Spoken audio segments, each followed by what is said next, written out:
Hi hello welcome back to ஜெடிக்கி kitchen. Idli தோசைக்கு சட்டுன்னு ஒரு 5 நிமிஷத்தில் செய்யக்கூடிய அந்த சட்னி செஞ்சு பாருங்கள். அது ரொம்ப டேஸ்ட்டாக இருக்கும். ரொம்ப ஈஸியாகவுமே செஞ்சிடலாம். எல்லாருமே ரொம்ப விரும்பி சாப்பிடுவாங்க. இந்த சட்னி செய்கிறதுக்கு ஒரு 5 நிமிஷம் போல தான் ஆகும்.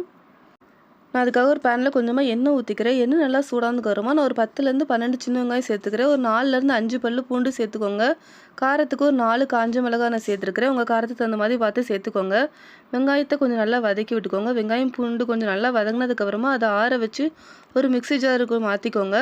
நான் அது கூடவே ஒரு அரை மூடி தேங்காய் மட்டும் சேர்த்துருக்கேன். ஒரு சின்ன துண்டு புளி சேர்த்துக்கோங்க. இந்த டிஷ்ஷுக்கு தேவையான அளவு உப்பு சேர்த்துருக்குறேன். மிக்ஸி ஜாரை மூடி வச்சு நல்லா இந்த மாதிரி ஃபைனாக அரைச்சி எடுத்துக்கோங்க. நான் அரைச்சதை நான் ஒரு பவுலுக்கு மாற்றிக்கிறேன். நான் அது கூடவே தேவையான அளவு தண்ணி சேர்த்து நல்லா மிக்ஸ் பண்ணி விட்டுக்கிறேன். ஒரு பேனில் கொஞ்சமாக கடுகு, காஞ்ச மிளகாய், கருவேப்பிலை போட்டு தாளித்து ஊற்றிக்கோங்க. இட்லி தோசைக்கு இந்த சட்னி 5 நிமிஷத்தில் செய்யக்கூடிய இந்த சட்னியை செஞ்சு பாருங்கள்.